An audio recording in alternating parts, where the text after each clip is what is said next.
Salam sejahtera dan selamat bergabung saya ucapkan pada guru besar, senior, dan teman sejawat yang hadir pada siang hari ini. Webinar kali ini dengan tema Update Diagnosis Management of Rhinosinusitis akan ada 3 topik yang dibahas. Topik pertama mengenai Comprehensive Management of Acute Rhinosinusitis based on EPOS 2020 oleh Dr. Nur Kamariah, MKes SPTH TKL. Beliau adalah lulusan dokter umum dari Universitas Lambung Mangkurat Banjarmasin, kemudian S2 di Universitas Gadjah Mada Yogyakarta, dan pendidikan spesialis di Universitas Hasanuddin Makassar, dengan riwayat pekerjaan sebagai staf pengajar di Departemen Farmakologi FK Polham Banjarmasin dan staf Departemen THT. Organisasi yang diikuti hingga saat ini beliau adalah anggota Kodi Rinologi Aktif. Mungkin untuk mempersingkat waktu, saya persilahkan kepada Dr. Nur Kamariah selama 20 menit ke depan. Silakan Dr. Nur. Terima kasih kepada Dr. Ketut selaku moderator. Sebelumnya saya ingin mengkonfirmasi apakah suara saya bisa didengar dengan bagus. Ya, bisa didengar dengan bagus. Baik. Assalamualaikum warahmatullahi wabarakatuh. Terima kasih kepada panitia, Dr. Alex, Revia, dan teman-teman yang telah melibatkan saya pada acara webinar pada hari ini. Terima kasih juga tentunya kepada profesor, guru, senior, dan sejawat yang berhadir. Suatu penghargaan juga bagi saya dan kehormatan bagi saya bisa menjadi pembicara bersama dengan guru-guru kita, guru-guru saya juga yang saya hormati. Sebelum kita memulai acara, teriring doa untuk kita semua, semoga kita selalu dirahmati dengan diberi kesehatan selama melewati pandemi ini. Baik, saya akan memulai presentasi pada hari ini dengan materi yang akan saya bawakan tentang Comprehensive Management of Acute Rhinosinusitis based on EPOS.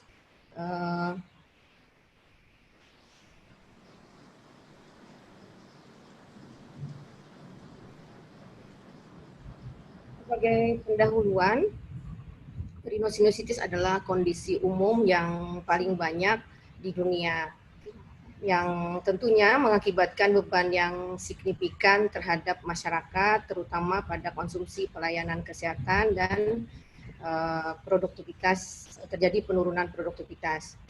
Rhinosinusitis akut memiliki prevalensi sebanyak 6-5% per tahun, yang biasanya atau terbanyak diakibatkan oleh common cold virus. Karena penyebab kebanyakan adalah virus, tentunya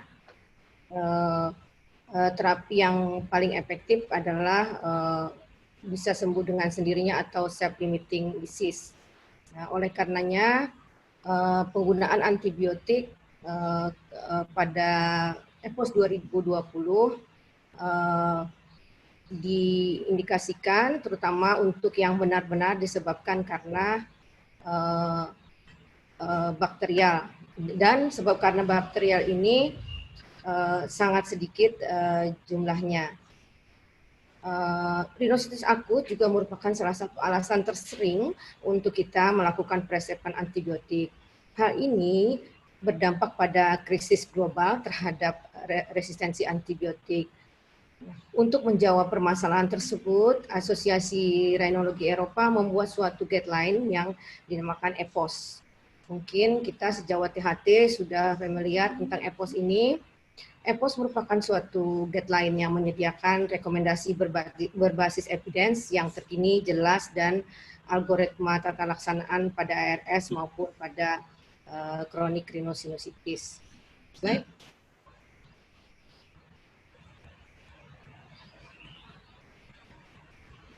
Pada EPOS 2020, rhinosinusitis akut didefinisikan sebagai menjadi 2 definisi, yaitu rhinosinusitis akut pada dewasa dan rhinosinusitis akut pada anak. Pada dewasa didefinisikan sebagai timbulnya 2 atau lebih gejala secara tiba-tiba yang salah satunya adanya hidung tersumbat, obstruksi, kongesti, atau nasa discharge, baik itu melewati kapumnasi bagian anterior atau pada bagian posterior yang merupakan suatu postnasal drip. Secara tiba-tiba yang dengan atau tanpa nyeri pada wajah dan gangguan penghidup. Nah, kalau kita lihat dari definisi EPOS untuk dewasa ini, kita dapat memasukkan kriteria rhinositis ketika kita berhadapan dengan pasien dengan 1 atau dengan 2 gejala yang salah satunya adalah obstruksi nasi dan rhinorea. Slide.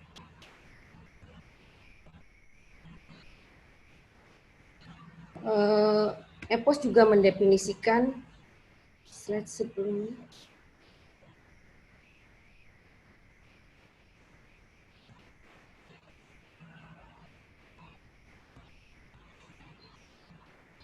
EPOS juga mendefinisikan rhinosinusitis akut pada anak. Pada anak didefinisikan sebagai adanya 1 atau lebih gejala yang terdiri dari adanya hidung tersumbat, obstruksi, kongesti, dan adanya perubahan pada warna discharge, baik itu discharge pada kapumnasi maupun pada postnasal drip.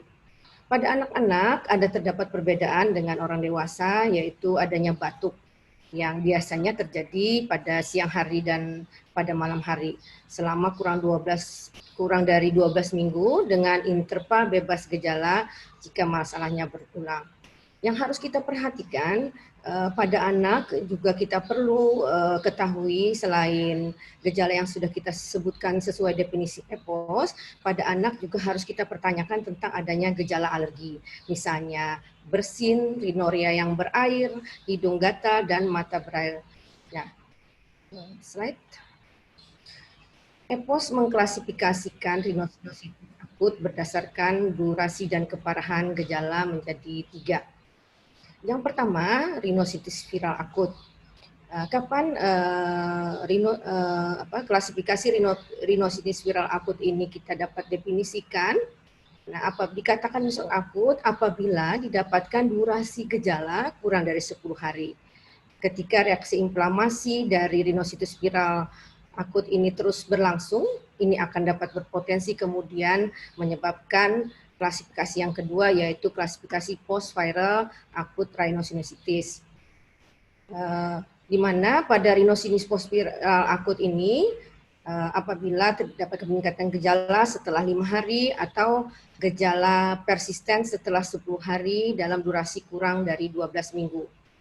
Rhinosinusitis post-viral akut ini meskipun kecil, kemungkinannya bisa berlanjut menjadi suatu rhinosinusitis bakterial akut atau secondary bacterial infection.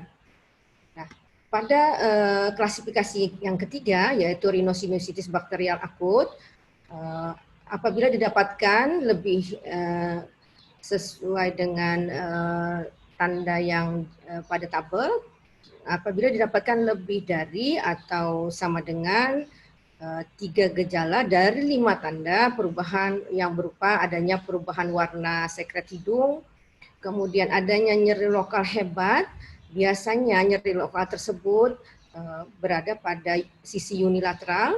Kemudian kita juga dapatkan adanya peningkatan suhu lebih dari 38 derajat Celcius, peningkatan nilai CRP atau laju endap darah, atau terdapat double sickening.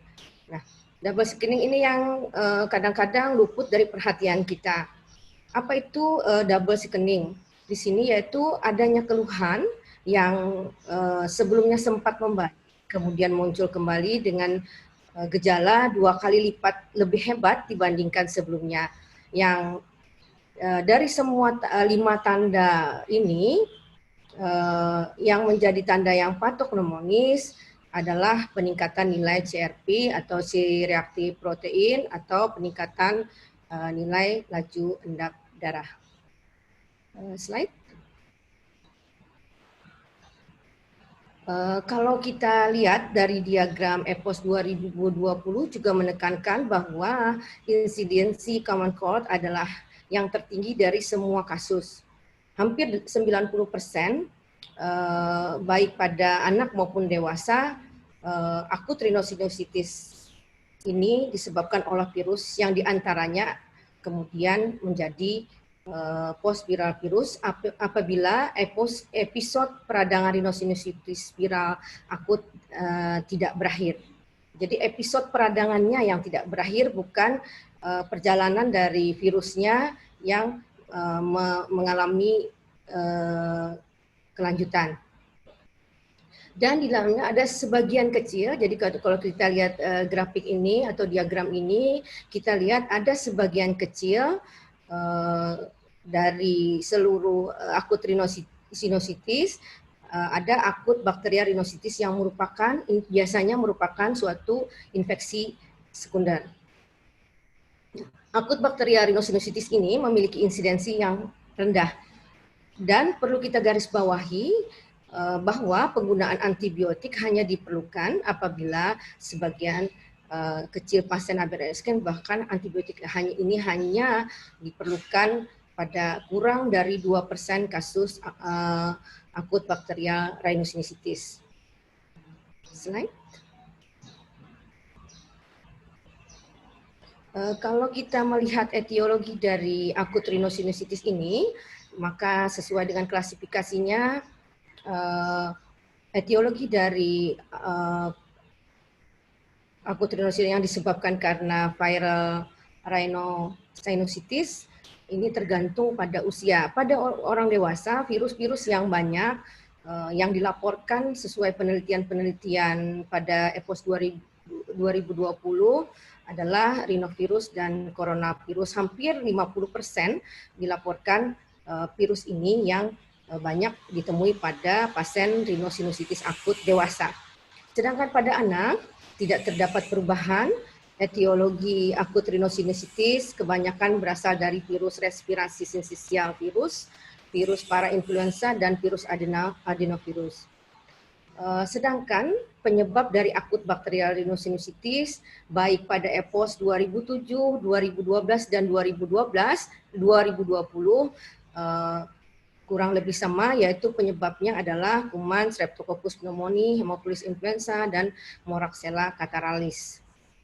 Nah, sedangkan post viral rhinosinusitis biasanya ada kaitannya dengan klasifikasi dari viral rhinosinusitis, di mana apabila viral rhinosinusitis ini terjadi peningkatan gejala setelah 5 hari atau gejala persisten setelah 10 hari dengan durasi yang kurang 2 minggu, biasanya ini yang menyebabkan terjadinya post viral rhinosinusitis. Slide. Kalau kita lihat dari grafik ini menggambarkan manifestasi klinis pada common cold. Jadi common cold merupakan penyebab hampir lebih dari 90% dari akut rhinosinusitis. Yang perlu kita cermati dari grafik ini bahwa pada awal sakit, pada hari kedua, ketiga, bahkan hari keempat, maka ada beberapa gejala yang menonjol seperti adanya hipersekresi mukus yang berlebihan, adanya hidung tersumbat yang juga berlebihan, dan biasanya juga disertai dengan gejala konstitusional yang lainnya. Nah, kemudian hipersekresi mukus yang encer akan berubah menjadi suatu hipersekresi yang kental setelah 5 hari, 6 hari, dan 7 hari seterusnya. Nah, untuk apa makna clinical manifestation yang kita lihat ini? Tentunya ini bermakna pada terapi yang kita berikan. Terapi yang kita berikan tentunya harus disesuaikan apa yang menjadi simptom sesuai dengan gejala yang dikeluhkan pasien yang bisa kita prediksi dari grafik ini. Hal ini bisa menghindari kita juga untuk menghindari terjadinya peresepan yang irasional meskipun obat-obatan simptomatik. Slide.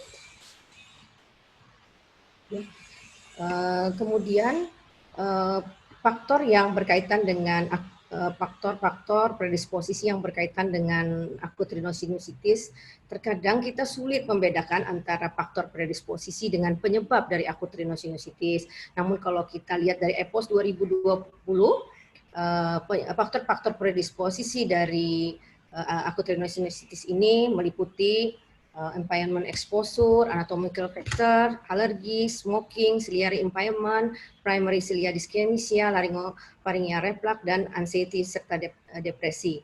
Nah, penelitian-penelitian tentang faktor predisposisi ini terus saja dikembangkan.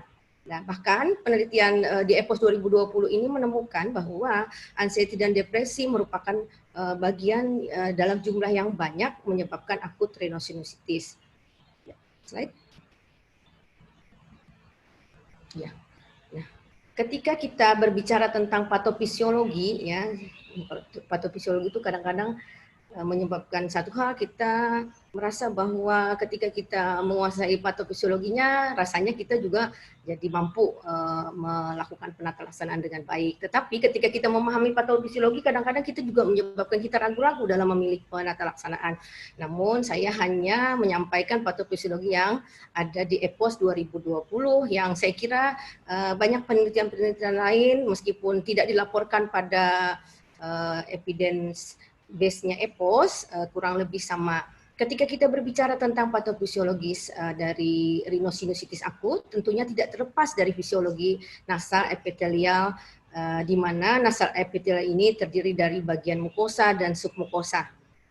Pada bagian mukosa dan submukosa tersebut didapatkan sel yang merupakan barier mekanik yang terdiri dari sel kolumner bersilia, sel kolumner, sel goblet, dan sel basal, serta sel-sel kelenjar yang terdapat pada submukosa. Sel-sel inilah yang kemudian berperan penting dalam sistem transport mukosilier dan menentukan mukosilier clearance. Sehingga dapat disimpulkan bahwa nasal epitel merupakan port di entry virus penyebab penyakit respirasi. Barier mekanik terhadap faktor lingkungan, mikroorganisme, dan toksin lainnya, tempat sel-sel imun intek dan adaptif mengeliminasi zat asing. Jika ada respiratory virus yang melekat pada mukosa akan menimbulkan respon non-spesifik pada sistem imun tubuh kita. Dan bersamaan dengan itu, respon imun adaptif pada tubuh kita juga akan bereaksi. Utamanya dalam hal ini adalah TH1 sebagai mediator inflamasi. Pada kondisi tertentu bahwa peradangan tidak selesai, tapi dia kemudian berlanjut hingga 10 hari, lebih dari 10 hari, maka akan terjadi post-viral rhinosinusitis. Ketika post-viral rhinosinusitis ini terjadi, pada kondisi tertentu, ini yang kemudian bisa saja menimbulkan secondary infection, maka pada hal ini akan terjadi post-viral rhinosinusitis ini akan berlanjut menjadi akut bakterial rhinosinusitis. Nah, meskipun kejadian dari rhinosinusitis akut yang disebabkan bakterial itu insidensinya kecil, tetapi harus kita tekankan bahwa akut bakterial rhinosinusitis ini tidak selalu penata laksanaannya adalah antibiotika, karena hanya tidak lebih dari 2% akut bakterial rhinosinusitis akut ini memerlukan penata laksanaan antibiotika. EPOS, slide. EPOS 2020 merekomendasikan kemudian algoritma tata laksana yang dibagi menjadi 3 bagian. Nah, ini yang kalau kita cermati berbeda dari EPOS 2007 maupun 2012. Pada EPOS 2007 dan 2012 masih membagi penata laksanaan berdasarkan usia, artinya pada orang dewasa dan pada anak-anak, demikian juga pada pusat pelayanan yang ditekankan pada pusat pelayanan primary dan pusat pelayanan spesialis. Pada EPOS 2020, rekomendasi ini dibagi menjadi 3 bagian, yaitu self care farmasi. Jadi artinya di sini pasien diupayakan atau diedukasi untuk melakukan penata laksanaan awal, baik berupa obat-obatan yang sederhana yang sifatnya dapat dilakukan oleh masyarakat atau pasien itu sendiri. Kemudian EPOS juga membagi algoritma ini, tata laksana ini ke dalam primary care dan tertiary care. Pada self care diharapkan masyarakat dapat mengidentifikasi keluhan yang sesuai dengan definisi akut rhinosinusitis sebagai mandiri. Kemudian masyarakat juga diminta mengetahui tanda-tanda terjadinya infeksi bakteri sekunder. Jadi meskipun kita merekomendasikan pasien atau masyarakat melakukan penelaksanaan sendiri, tetap saja ada alarmnya, yaitu tentunya masyarakat juga memperhatikan tanda-tanda adanya infeksi sekunder. Jika tidak ada tanda-tanda infeksi sekunder, pasien atau individu diharapkan dapat melakukan pengobatan secara mandiri dengan cara-cara seperti pada tabel, ya, melalui self education atau electronic health, ya. Nah, ini pada musim pandemi saya kira electronic health ini sangat membantu sekali, ya, baik itu konsultasi yang kita lakukan pada saat di rumah atau konsultasi yang dilakukan melalui banyak sekali platform digital. Kemudian apabila self care ini sudah kita lakukan, jika masyarakat curiga adanya infeksi sekunder, ya, ini juga menjadi alarm, sebaiknya tentunya mendatangi primary care, di mana nanti akan dievaluasi kembali oleh dokter umum untuk mengetahui adanya secondary infection atau bukan. Jadi pada primary care ini pelaksana tindakan atau pelaksana tata laksana ditujukan kepada dokter umum. Dokter umum kemudian jika tidak ada kecurigaan terhadap adanya akut bakterial rhinosinusitis, maka kembali ke tahapan di mana self care dan self care pada penata laksanaan yang dapat dilakukan oleh pasien sendiri itu kembali dilakukan. Dan jika gejala berlanjut hingga lebih dari 10 hari atau meningkat setelah 5 hari, ada kecurigaan adanya rhinosinusitis puaspira akut, maka dapat diberikan tata laksanaan seperti yang tertera pada tabel primary care. Jadi di sini saya ingin mempersingkat waktu, bisa kita lihat tabel tersebut. Di sini juga dievaluasi lagi apakah terjadi yang disebut dengan rekarensi dari akut rhinosinusitis, yaitu berupa apabila terdapat lebih dari 4 gejala episode dalam 1 tahun terakhir. Jadi, di dalam 1 terakhir apabila didapatkan adanya episode rhinosinusitis, maka kita curiga adanya rekarensi. Nah, jika kita tidak menemukan adanya rekarensi dari akut rhinosinusitis ini, maka dapat dipertimbangkan pemberian antibiotik. Namun, tetap saja menjadi alarm, penggunaan antibiotik ini benar-benar harus kita perhatikan. Jadi, tekanannya pada self care maupun pada primary care, penggunaan antibiotik ini merupakan sesuatu yang harus kita hindari atau avoid antibiotik, karena pada banyak penelitian yang dilaporkan ke EPOS ternyata penggunaan antibiotik pada rinitis akut tidak bermakna secara klinis dalam perbaikan gejala, karena penyebab terbanyak adalah virus. Kemudian jika dalam 10 hari tidak ada perbaikan atau terjadi drastis sebelumnya, maka sebaiknya dirujuk ke secondary atau tertiary care untuk dievaluasi lebih lanjut. Pada secondary atau tertiary care ini, pelaku tata laksana tentu saja adalah dokter spesialis THT atau dokter spesialis THT konsultan. Nah, yang perlu kita tekankan baik pada primary care maupun pada tertiary care adalah adanya alarm simptom yang berupa tanda-tanda dari komplikasi yang perlu kita perhatikan. seperti pada tabel yang berwarna ungu, tanda-tanda seperti adanya tanda-tanda penekanan orbita, adanya penglihatan yang double, kemudian adanya proptosis, dan ada tanda-tanda yang lainnya. Slide terakhir. Sebagai kesimpulan dari apa yang kita sampaikan, yang pertama adalah untuk akut rhinosinusitis, EPOS 2020 membagi berdasarkan durasi dan keparahan penyakitnya menjadi slide boleh?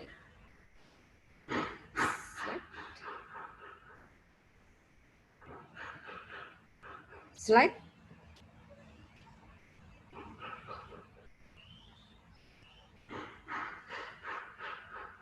Oke. Ya, sebagai kesimpulan, EPOS 2020 membagi akut rhinosinusitis sesuai dengan durasi dan keparahan gejala. Terbagi menjadi 3, viral common cold, post-viral, acute bacterial rhinosinusitis. Nah, kemudian tidak ada studi yang mendukung bahwa penggunaan antibiotik pada rhinosinusitis akut ini merupakan sesuatu hal yang direkomendasikan. Bahkan pada epidemic level berada pada 1A. Jadi 1A tetapi berdasarkan meta-analisis justru banyak menimbulkan efek samping pada rhinosinusitis akut dibandingkan dengan kebermaknaannya secara klinis. Yang terakhir kesimpulannya adalah manajemen guideline of acute rhinosinusitis ini dibagi menjadi 3, yaitu self-care, primary care, dan secondary care. Ya. Demikian yang mungkin bisa saya sampaikan. Mohon maaf apabila ada kekurangan maupun kehilapan. Semoga apa yang kita sampaikan pada hari ini dan keadaan kita yang masih dalam suasana kedukaan dengan kepergian sahabat kita, Dr. Sukoco, dan keadaan pandemi kita tidak mengurangi keinginan kita untuk tetap mendapatkan ilmu yang bermanfaat yang bisa kita kemudian kita bagikan ke masyarakat. Demikian, wassalamualaikum warahmatullahi wabarakatuh. Saya kembalikan ke Waalaikumsalam warahmatullahi wabarakatuh.